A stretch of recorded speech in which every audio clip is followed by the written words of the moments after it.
नमस्कार साथियों मैं विशाल सिंह आप सबका अपने यूट्यूब चैनल टीचर्स वाला विशाल सिंह पर स्वागत करता हूं। साथियों, आज हम सब मैथ्स में नंबर सिस्टम टॉपिक पढ़ेंगे, जो कि कुछ टॉपिक आपका नंबर सिस्टम में ही कुछ पॉइंट आप पिछली क्लास में पढ़ चुके हैं। अगर नहीं पढ़े हैं तो आपको बेसिक का वीडियो है पिछला क्लास का, वो आप जाके देख सकते हैं, जिससे आपको आगे की क्लास कंटिन्यू दिखाई समझ में आएगी। तो साथियों, आज एक बार फिर से जो कल हमने बेसिक में पढ़ा है उसको हम आपको दिखाते हैं कि हमने कल बेसिक में उसका सार संक्षेप में समझते हैं। आखिर में हमारा टॉपिक क्या था? Number system. क्या था? Number system. नंबर सिस्टम क्या है? नंबर सिस्टम क्या है? नंबर में संख्या होता है। क्या होता है? संख्या। और सिस्टम में पद्धत, संख्या पद्धत इसका नाम हो, पार्ट का नाम। उसके बाद नंबर क्या है? जो डिजिट क्या है? जिसको हम लिखते हैं जी से। जीरो हो गया आपका 1 2 3 4 5 6 7 8 9, ये सब क्या आपकी डिजिट यानी अंक, जिसको हम एक अंक में लिख सकते हैं। यानी सभी अंक को हम संख्या बोलते हैं, लेकिन सभी संख्या को हम अंक नहीं बोलते। क्या है? सभी अंक को संख्या बोलते हैं, लेकिन सभी संख्या को अंक नहीं बोलते हैं। ठीक, ये तो आपने पिछली क्लास में पढ़ा। फिर आइए देखते हैं संख्या क्या है, कितने प्रकार की होती है। तो संख्या दो प्रकार की हो। कौन सी? रियल नंबर और इमेजिनरी नंबर। क्या है? रियल नंबर और इमेजिनरी नंबर। रियल नंबर क्या होती है? जिनको हम संख्या रेखा पर व्यक्त कर सकते हैं, यानी संख्या रेखा पर दर्शा सकते हैं, निरूपित कर सकते हैं। वह क्या है? जिसको हम आसानी से पढ़ सकते हैं, समझ सकते हैं। वह क्या है? वास्तविक संख्या है। क्या है? रियल नंबर यानी वास्तविक संख्या है। और उसके बाद में दूसरा क्या है? इमेजिनरी नंबर यानी काल्पनिक संख्या। क्या है? इमेजिनरी नंबर, काल्पनिक संख्या। क्या है? इमेजिनरी नंबर, काल्पनिक संख्या। काल्पनिक संख्या क्या होती है? एक बार यहां आप देखिएगा, इमेजिनरी नंबर इसको आई से डिनोट करते हैं। आई फॉर क्या होता है? आयोटा। क्या होता है? आयोटा। आई फॉर आपका आयोटा हो जाएगा। यहाँ पे आई से क्या हुआ? आयोटा। आई की वैल्यू आई स्क्वायर बराबर क्या हो जाएगा? रूट -1, और आई बराबर क्या हो जाएगा? रूट में -1। ये स्टेप क्या है? आपकी काल्पनिक संख्या। इसके बाद एक और पढ़ा था आपने, समृद्ध संख्या, यानी जो आभासी संख्या और काल्पनिक संख्या के मिला के लिखते हैं। जो आभासी संख्या और काल्पनिक संख्या को मिला के लिखते हैं वो क्या है? समृद्ध संख्या। मान लीजिए आभासी संख्या आपकी 3 है और प्लस आई लिख दिया। आई क्या है आपका? काल्पनिक संख्या है, और 3 क्या है? वास्तविक संख्या यानी रियल नंबर। रियल नंबर और इमेजिनरी नंबर दोनों को हम मिला के लिखेंगे तो क्या बनेगा? समृद्ध संख्या। क्या बनेगी? समृद्ध संख्या है। तो ये चीज आपने देखा। फिर आगे और देखते हैं क्या है।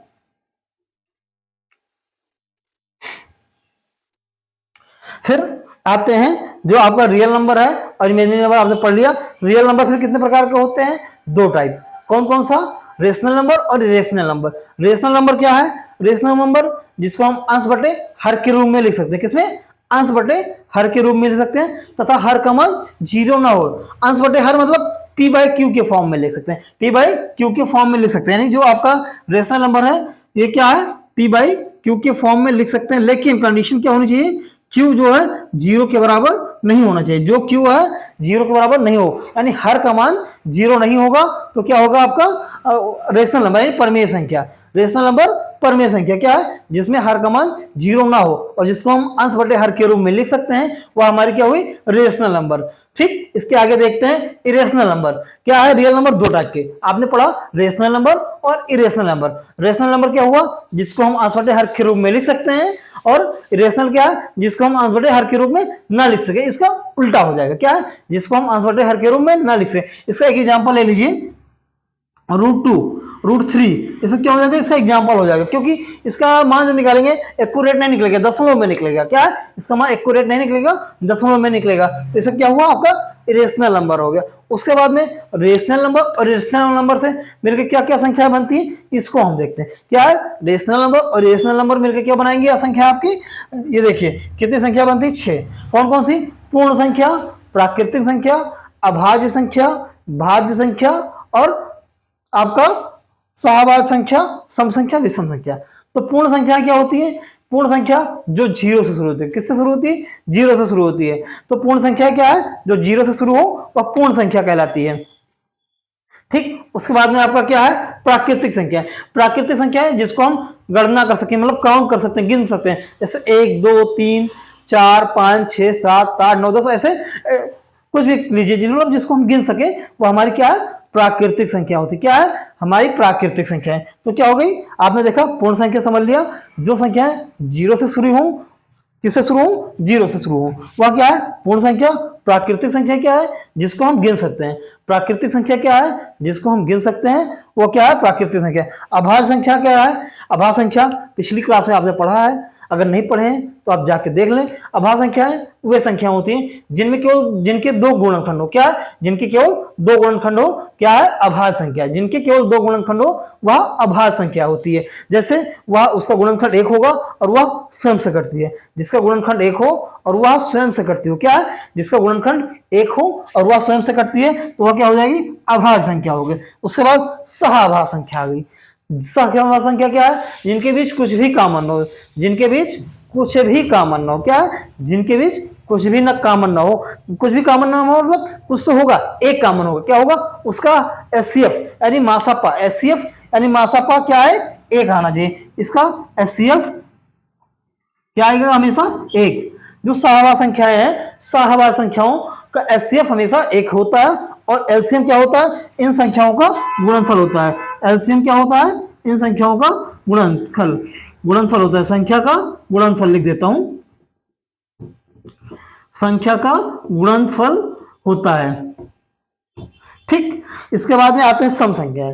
सम संख्या आप लोग जानते होंगे, बहुत इजी होता है। सम संख्या क्या है, जो संख्या 2 से विभाजित हो जाए, जो संख्या पूर्णतः 2 से विभाजित हो जाए वह क्या है, सम संख्या है। सम संख्या का एक दो एग्जांपल लेते हैं। जैसे मान लीजिए जिसका इकाई अंक 0 हो, 2 हो, 4 6 8, जिसका इकाई अंक क्या दिया हो, 0 2 4 6 8, क्या है, सम संख्या होगी। जिसका इकाई अंक क्या है, 0 2 4 6 8, क्या है, सम संख्या होगी। इसके बाद विषम संख्याएं क्या है, जिसके जो 2 से ना विभाजित हो। विषम संख्याएं क्या है, जो 2 से विभाजित ना हो वह क्या कराएंगे, विषम संख्याएं। तो आपने देखा क्या, अब पूर्ण संख्या भी देख लिया, प्राकृतिक संख्या, अभाज्य संख्या, सहभाज्य संख्या, सम संख्या और विषम संख्या।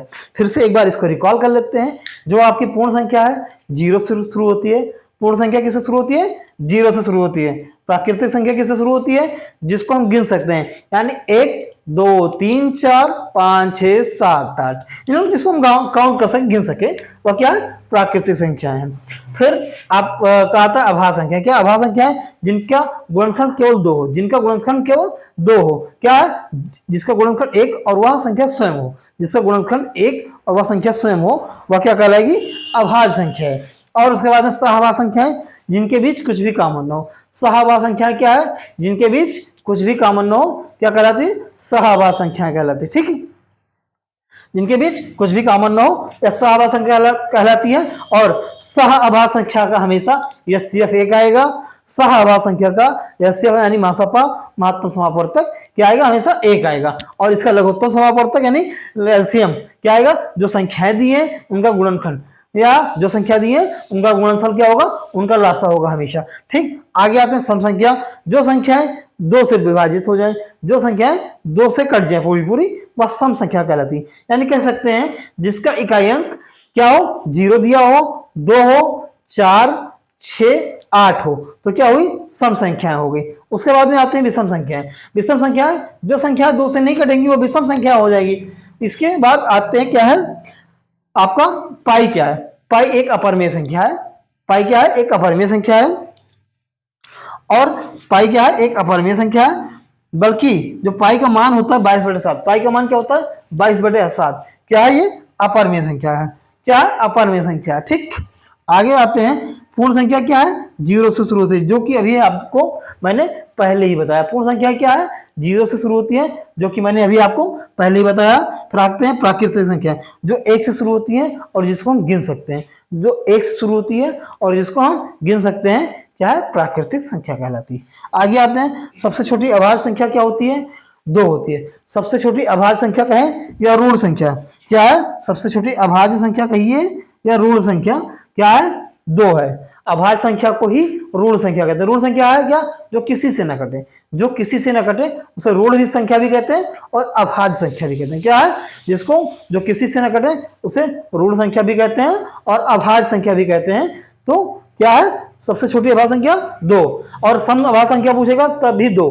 केवल सम एक ऐसी सम अभाज्य संख्या है, दो केवल ऐसी एक संख्या है जो सम अभाज्य है। क्या, दो एक ऐसी संख्या है जो सम अभाज्य है।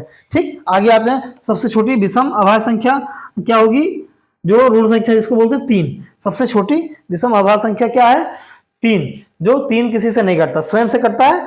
ठीक, आगे आते हैं। क्या, संख्या के ऐसे गुणनखंड जिनमें कुछ भी कॉमन न हो। क्या, संख्या के ऐसे गुणनखंड जिनके बीच कुछ भी कॉमन ना हो क्या कहलाते हैं, सहअभाज्य संख्या कहलाते हैं। ठीक है, ये इतना हो गया। उसके बाद इसको आप लोग हट जाते हैं, स्क्रीनशॉट ले लीजिए या नोट कर लीजिए। उसके बाद आगे हम देखते हैं।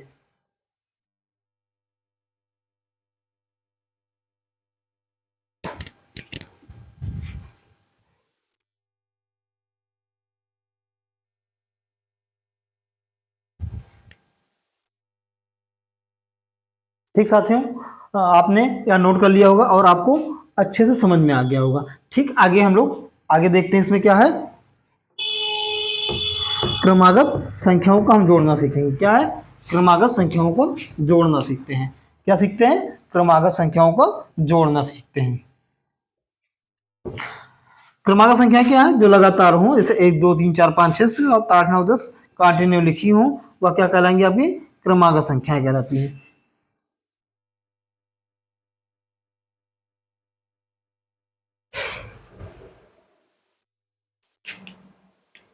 क्या हम देखते हैं, क्रमागत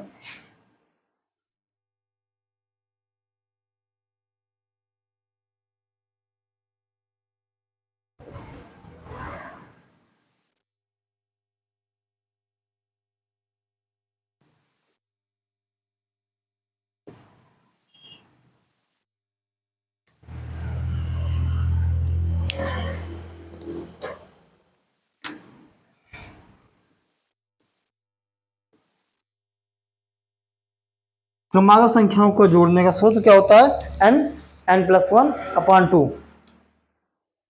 एक मिनट रुकिएगा। ठीक है, आगे देखते हैं। क्रमागत संख्याओं का सूत्र क्या है, n+1 ब्रैकेट में अपॉन 2। यानी कोई संख्या अगर आपको दी है, लगातार संख्याएं, मान लीजिए एक एग्जांपल लेते हैं, 1 2 3, इसको ऐड कर सिंबल लगा देते हैं। ठीक है,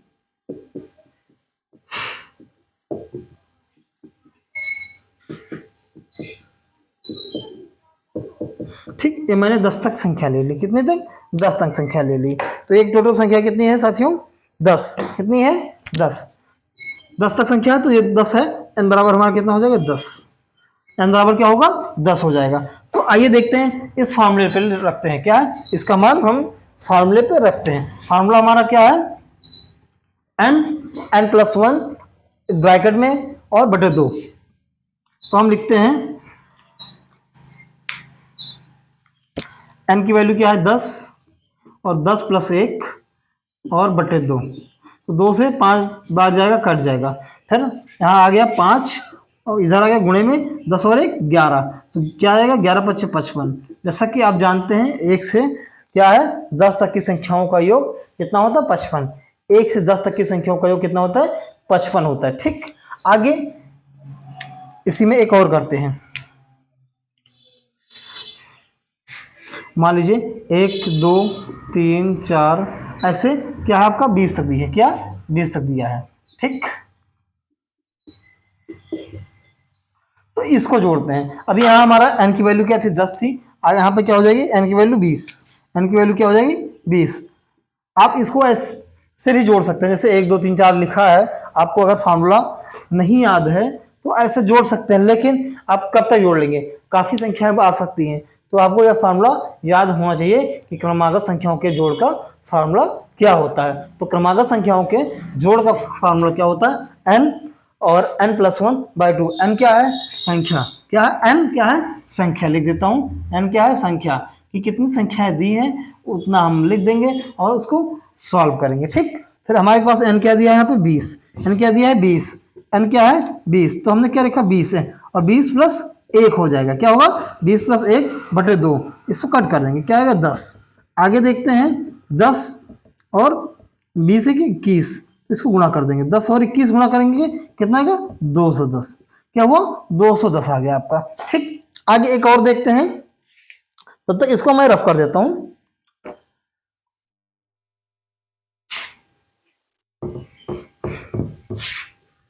आप लोग अपना कर लीजिएगा, अगर नहीं आएगा तो आप कमेंट करिएगा, जो क्वेश्चन वह हम आपको सॉल्व करा देंगे। मान लीजिए एक क्वेश्चन लेते हैं आपको 20 से 51 से 100 तक का, क्या है 51 से 100 तक का, तीसरा क्वेश्चन आपका है इस बेस पे।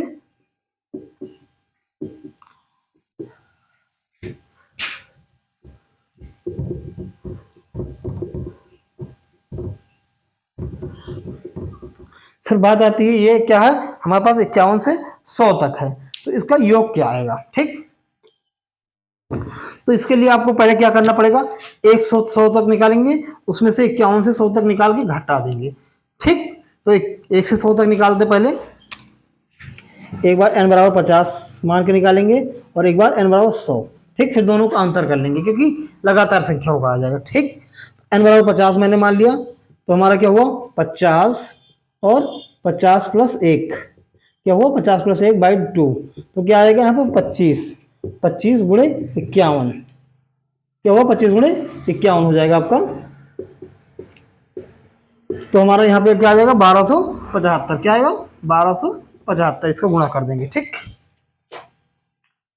फिर आगे आते हैं, इसको हम 100 तक निकालते हैं, मान लीजिए n 100 तक देते हैं कि फिर दोनों का अंतर ले लेंगे, तो 100 आ जाएगा 100 गुणे 100 प्लस 1 बाई 2, इसको मैंने कट कर दिया 2 आया।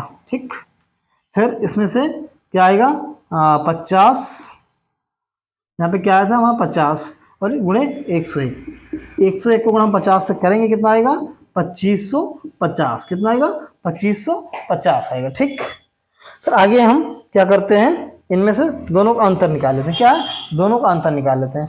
1275 में हम 2550 घटा देंगे, क्या 1275 में 25 माइनस 1275 ऐसा कर लेंगे। ठीक, फिर आपको 1 से 50 तक का क्या आया, ये 1 से 50 तक की संख्याओं का योग यहाँ से भी ये आ गया आपका, और क्या 1 से 100 तक क्या आया 2550, 1 से 100 तक क्या आया 2550, अगर हम 100 में से 50 घटा देंगे तो ऑलरेडी आपका क्या आ जाएगा 51 से 100 तक का। ठीक, तो इसको हम घटाते हैं 5 बचेगा, फिर यहाँ क्या बचेगा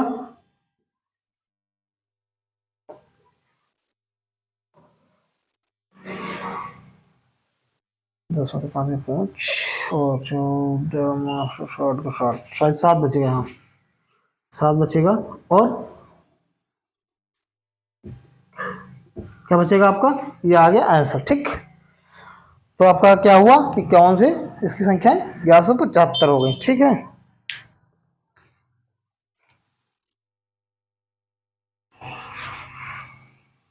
सॉरी सॉरी यहाँ 1275 ही बचेगा। ठीक है, 4 बचेगा ना, 4 में से 2 जाएगा 2 बचेगा, 1275। तो आपने देखा यहाँ तक की संख्या कैसे निकालते हैं। आप चाहे 1 से 51 तक, 1 से 50 तक निकालेंगे तभी 1275 आएगा, और 51 से 100 तक निकालेंगे तभी 1275 ही आंसर आएगा, दोनों का सम बराबर आएगा। और कंडीशन क्या बनती है, 1 से 100 तक 2550 होते हैं, 1 से 100 तक कितना होता है 2550 हो जाता है। ठीक, फिर आगे देखते हैं, इसको रफ कर देता हूं, क्रमागत सम संख्याओं को जोड़ना, क्या है क्रमागत सम संख्याओं का जोड़ना। आप लोग इसको नोट कर लीजिए,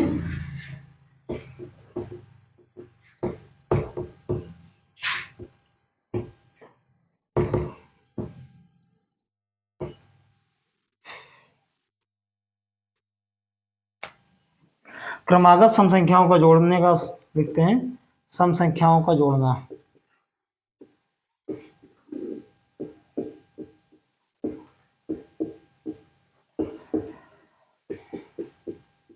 इसका सूत्र होता है n+1, क्या सूत्र होता है, एन एन प्लस वन। वहां क्या होता था, लगातार संख्या होती थी तो 2 से भाग कर देते थे, और यहाँ पे अगर सम संख्या है तो क्योंकि दो संख्या सम संख्या क्या होती है, जो 2 से कटती है, यहाँ 2 हट जाएगा। ठीक है, फिर आइए देखते हैं, कोई संख्या लेते हैं और उसको हम योग निकालते हैं। क्या, कोई संख्या लेते हैं और उसका योग निकालते हैं। तो हमने संख्या ली 2, 4, 6, 8 प्लस ऐसे से आएंगे 98 और 100। ठीक, ये हमने क्या लिया, 100 तक की संख्या ले ली। कितनी ले ली, 100 तक की संख्या ले ली। तो आपने देखा 1 से 100 तक संख्या कितनी होती है, 50। सॉरी, 1 से 100 तक 100 संख्या होती है, और इसमें एक एक हम छोड़ के गिनेंगे तो क्या होगा, उसकी आधी हो जाएगी। तो जैसे मान लीजिए 1 2, एक बार आपको काउंट करना निकालना सिखाते हैं। मान लीजिए 1 2 3 4 5 6 7 8 9 10। क्या, हमने 10 तक संख्या ली। फिर इसमें क्या है, हमको सम संख्या लेनी। क्या लेनी है, सम संख्या। तो हमारे पास सम संख्या क्या है, 2 4 6 8 10। तो हमने 10 तक संख्या ली, और 10 में सम संख्या हमको कितनी मिली, 1 2 3 4 5, यानी आधी हो जा रही। जितनी तक संख्याएं हम लगातार लेते हैं और उसमें से अगर हम सम संख्या निकालना हो तो उसका आधा कर देते हैं। तो हमने 100 तक संख्या ली, तो 100 के आधा क्या हुआ, 50, यानी n बराबर क्या हुआ आपका, 50 हो जाएगा। n बराबर कितना आएगा, 50। तो हम n की वैल्यू लिखते हैं कितना, 50, और फिर इसको निकालते हैं सम संख्याओं को जोड़। तो 50 और 50 प्लस 1, यानी 50 गुणे 51, कितना आएगा, 50 गुणे 51। आपके इसमें आंसर आ जाएगा, इसको गुणा कर देंगे। 50 25 यानी 2550 आएगा। क्या, 50 25 यानी 2550 आ गया। यानी 2 4 6 8 10 12 14 ऐसे 100 तक सम संख्याओं का योग कितना होता है, 2550 होता है। 2 से लेकर 100 तक की सम संख्याओं का योग कितना होता है, 2550 होता है। ठीक, इसको आप नोट कर लीजिए। इसके बाद हम लोग देखते हैं क्या, विषम संख्याओं को जोड़ना। क्या है, विषम संख्याओं को जोड़ना। तो विषम संख्याओं को जोड़ना कैसे करेंगे साथियों, रेड पेन लेता हूं हेड डालने के लिए। विषम संख्याओं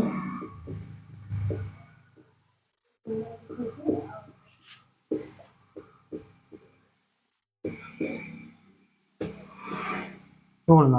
विषम संख्याओं को जोड़ना क्या है, एन स्क्वायर। जो भी विषम संख्या दी है उसका जो संख्या है उसको मान लीजिए और उसका एन स्क्वायर कर दिए। तो ये एक एग्जांपल लेते हैं, हम एक क्वेश्चन लेते हैं आपके लिए एग्जांपल के तौर पे। 1 3 5 7 ऐसे लेंगे 97 99 तक का। ठीक है, 97 99 तक। तो आपकी संख्या कितनी हो गई, क्या, जैसे हमने सम निकाला था उसी तरीके से। अगर सम 50 थे तो विषम भी 50 से बचा वही होगा। तो n बराबर कितना आया आपका, 50। n बराबर कितना आया, 50। तो हमारे पास विषम संख्याओं का योग निकालने के लिए क्या है, विषम संख्याओं का योग निकालने के लिए क्या होगा, एन स्क्वायर। तुम क्या करेंगे, 50 का स्क्वायर। तुम 50 का स्क्वायर करेंगे, क्या आएगा हमारा, 2500 आएगा। क्या आएगा, 2500 आएगा। तो ये आपका आंसर आ गया कितना, 2500 हो गया।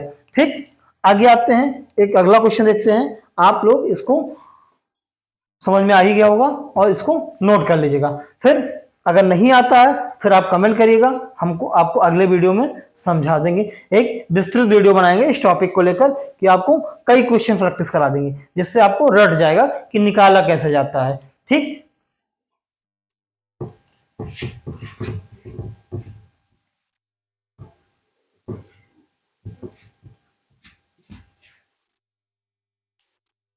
ठीक है साथियों, हमारा क्या है अगला, क्रमागत संख्याओं के वर्गों को जोड़ना। क्या है, क्रमागत संख्याओं के वर्गों को जोड़ना। क्रमागत संख्याओं के वर्गों को जोड़ना।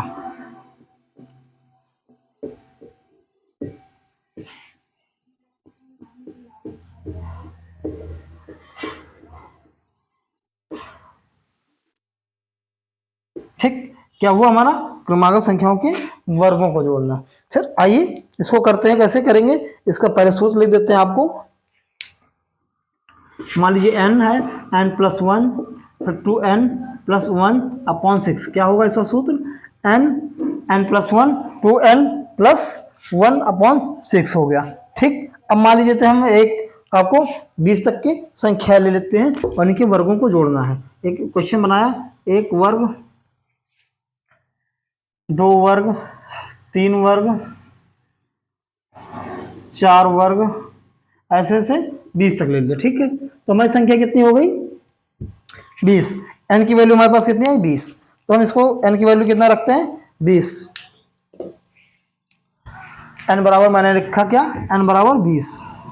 तो एन की वैल्यू 20 हो गई। हमारा फार्मूला क्या? एन एन प्लस 1 संख्याओं के वर्गों का योग निकालेंगे, फिर 2n प्लस 1 हो जाएगा अपॉन 6 हो गया। एन की वैल्यू हमारे पास 20 है, 20 और प्लस 1 21 हो गया। 20 गुणे 2 प्लस 1 22 6 हो गया। ठीक है, आगे इसको हम सॉल्व करते हैं। 20 गुणे 21, आगे 20 से 21 हो गया, 20 दूनी 40 41 हो गया। ठीक, अपॉन 6 हो गया। तो इसको हम काटते हैं। इसको कट करने के लिए क्या है आसान तरीका? 2 3 6 2 दहाम 20, तो 3 से काटेंगे, 3 सत्ते 21। ठीक, फिर इसको हम गुणा करते हैं। 10 गुणे 41 गुणे 7 कर देंगे तो क्या आएगा? 287। ठीक, और इसको हम गुणा करते हैं तो 10 से 287 में तो 2870, यानी 1 से लेकर 20 तक की संख्याओं के वर्गों का योग क्या होगा? 2870। 1 से 20 तक की संख्याओं के वर्गों का योग क्या होगा? 2870 होगा। आपने कैसे निकाला? एक बार फिर से आपको रिकॉल कर देते हैं। आपका फॉर्मूला होता है एन एन प्लस 1 और ब्रैकेट में, दूसरे ब्रैकेट में 2n प्लस 1 अपॉन 6, यानी पहला क्या है? n, एक ब्रैकेट में n प्लस 1, फिर ब्रैकेट क्लोज, फिर दूसरा ब्रैकेट में 2n plus 1 upon bracket close है अपॉन 6 पूरे का। फिर हमने क्या लिया? 1 से 20 तक की संख्याएं ली और इनमें क्या हुआ? हमारी n की वैल्यू कितनी है? 20, क्योंकि 1 से 20 तक लगातार संख्याएं हैं और इनके वर्गों को निकालना है। तो वर्गों का योग निकालने के लिए हमने अभी फॉर्मूला पढ़ा, n ब्रैकेट में n प्लस 1 और 2n प्लस 1 अपॉन 6, फिर n की वैल्यू रखा हमने, n 20 रखा, फिर n प्लस 1 में 20 प्लस 21 हो गया, 20 गुणे 21 हो गया और 41/6 हो गया। इसको मैंने सॉल्व किया, 2870 आ गया। फिर आगे और देखते हैं अगला कैसे करना है। तब तक आप लोग इसको नोट कर लीजिए।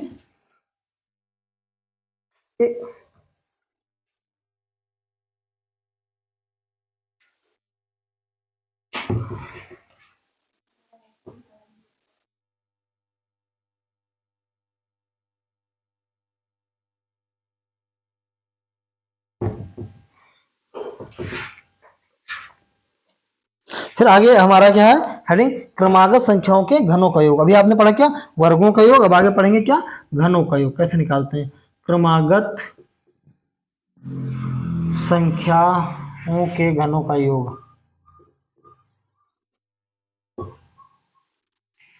के घनों का योग यानी उसका क्यूब लो, पावर 3 लगाओ, उसका योग निकालना है। ठीक, आगे देखते हैं। इसका फॉर्मूला आपका हो जाएगा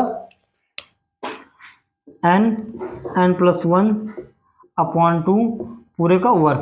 क्या होगा? एन एन प्लस 1 अपॉन 2 और पूरे का वर्ग हो जाएगा। ठीक है, तो हमने एक क्वेश्चन लिया क्या? 1 से लेकर 10 तक, 1 से 10 तक का क्वेश्चन लिया।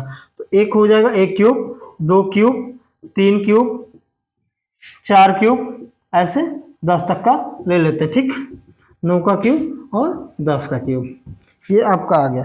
अब इस पर हमको सॉल्व करना है। इसको सॉल्व कैसे करेंगे? एन बराबर हमारे पास कितना है? 10। तो हमने क्या लिखा? 10 और एक ब्रैकेट में 10 प्लस 1 अपॉन 2 और पूरे का वर्ग हो जाएगा। क्या? पूरे का वर्ग हो जाएगा। ठीक, तो 10 को 2 से 5 आ जाएगा यहाँ। ठीक, फिर आ गया यहाँ क्या? 5 और 10 1 11, इतना आ गया। इसका स्क्वायर करेंगे तो 5 गुणे 11 55 आ गया। ठीक, अब 55 का स्क्वायर हम निकालेंगे, क्या आएगा? 50 25 5 6 30, 3025।